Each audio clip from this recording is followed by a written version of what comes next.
Hello everyone and welcome back to our channel. In today's tutorial, I'm going to show you how to connect Wix to Namecheap in 2026. Have you ever brought a domain on Namecheap and built your site on Wix? So let's connect them in just a few minutes, no tech skills needed. So it starts by following these few simple steps. The first thing you want to do is to get DNS details from Wix.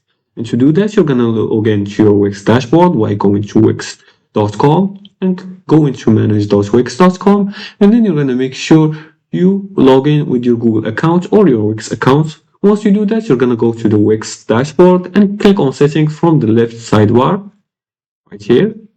And then you're going to go here and click on domains. You're going to look for domains here and click on it. Then you're going to click on connect a domain you already own.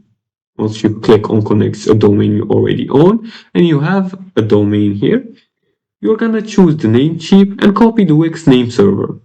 After that, you're gonna log into the Namecheap website here. Make sure to log in with your accounts.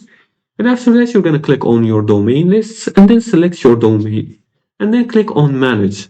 Once you do that, you're gonna change the name servers.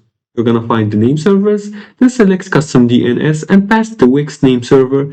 Then you're gonna click on save and wait for the connection. Now DNS propagation takes up to 48 hours and Wix will confirm once connected. And make sure to never mix with Wix with DNS with Namecheap DNS. Also make sure there are no extra spaces and don't panic if it doesn't work instantly. And that's it.